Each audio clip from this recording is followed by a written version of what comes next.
Hello students, NCERT maths class 10th में आप सभी का स्वागत है। आज हम प्रश्नावली 15.1 में ही प्रश्न क्रमांक 13वां करेंगे। तो आइए सबसे पहले प्रश्न पढ़ लेते हैं। इसमें दिया गया है, एक पासे को एक बार फेंका जाता है, निम्नलिखित को प्राप्त करने की प्रायिकता ज्ञात कीजिए। एक ही पासा है, ध्यान रखना है। जब एक पासे को हम फेंकते हैं तो उसमें हमें सबसे पहले ये पता होना चाहिए कि उसके कुल परिणाम कितने होंगे। अब क्वेश्चन ये उठता है कि हमें कुल परिणाम क्यों पता होने चाहिए। तो इसका आंसर ये है कि हमारा जो प्रायिकता का फॉर्मूला होता है उसमें सूत्र में आता है कि अनुकूल परिणामों की संख्या बटे कुल परिणामों की संख्या। तो इसके नीचे हमें जो भाग देना होता है वो कुल परिणामों की संख्या से देना होता है। इसलिए कोई भी क्वेश्चन हो प्रायिकता से रिलेटेड, अगर उसमें हमें कुल परिणामों की संख्या पता है तो ही हम प्रायिकता ज्ञात कर सकते हैं। तो एक पासे को जब हम फेंकेंगे तो क्या होगा, उसमें कुल परिणाम कितने आएंगे। तो इसके लिए हम पहला सॉल्व करते हैं सबसे पहले। और पासे को फेंकने पर कुल परिणामों की संख्या, पहले को सॉल्व करेंगे तो भी हमें कुल परिणामों की संख्या लिखनी पड़ेगी, दूसरे को सॉल्व करेंगे तो भी हमें कुल परिणामों की संख्या, और तीसरे को सॉल्व करेंगे तो भी हमें कुल परिणामों की संख्या पता होनी चाहिए। चलिए पहला करते हैं। तो कुल परिणामों की संख्या, तो जब पासे को आप फेंकोगे तो पासे में ध्यान रखना है 1 से लेकर 6 तक के अंक होते हैं। पासे को फेंकने पर 1 भी आ सकता है, 2 भी आ सकता है, 3 भी आ सकता है, 4 भी आ सकता है, 5 भी आ सकता है और 6 भी आ सकता है। 1 से लेकर 6 तक के सभी अंक आ सकते हैं। इसे बहुत अच्छे से समझना है क्योंकि ये परीक्षा की दृष्टि से काफ़ी इंपॉर्टेंट है। तो कुल परिणामों की संख्या बताइए, एक पासे को फेंक रहे हैं तो कितना आएगा, कुल परिणामों की संख्या होगी 6।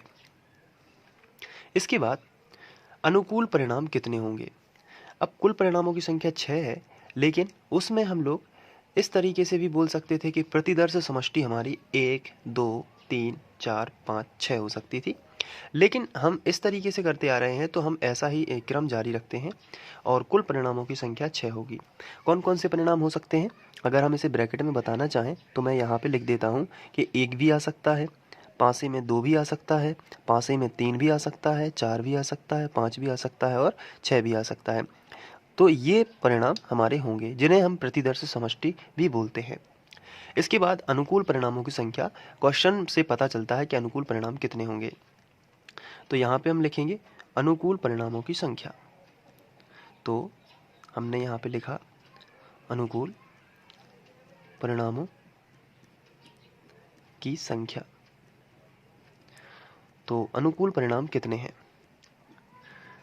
तो अनुकूल परिणाम पता चलता है हमें क्वेश्चन से। अभाज्य संख्या, अभाज्य संख्या तो हम इसके लिए यहाँ पे लिखेंगे अभाज्य संख्याएं कौन कौन सी होती हैं, ये हमें पता होना चाहिए।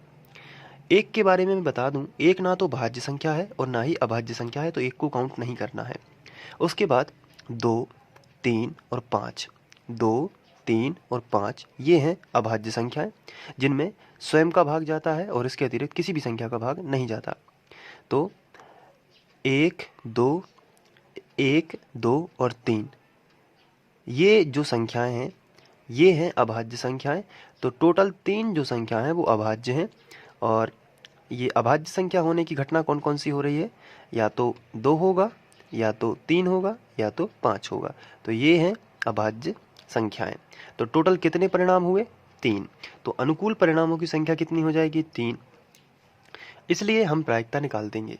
प्रायिकता का फॉर्मूला होता है अनुकूल परिणामों की संख्या बटे कुल परिणामों की संख्या।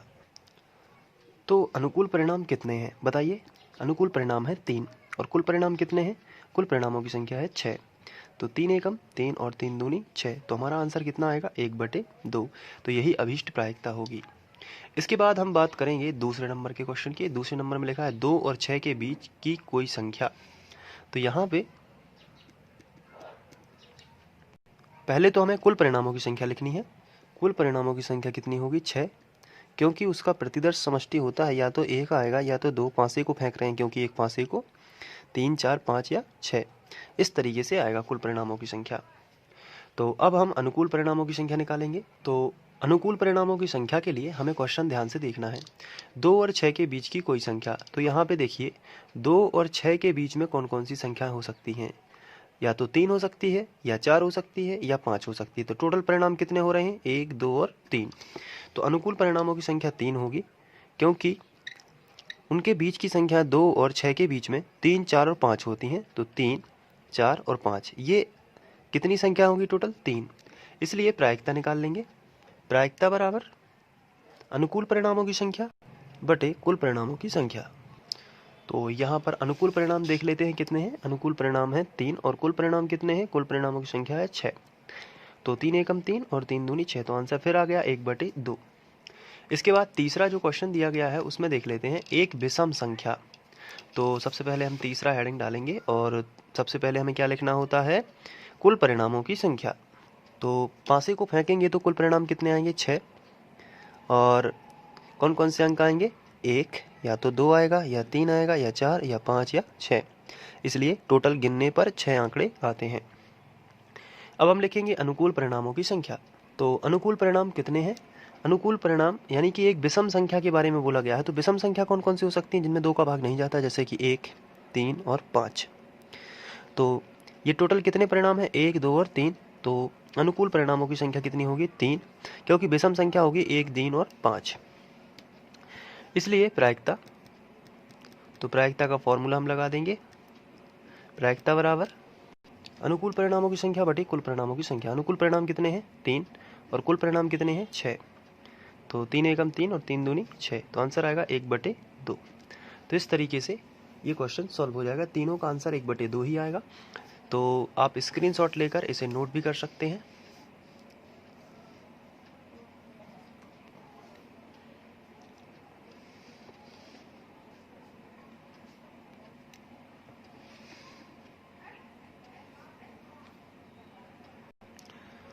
Thank you.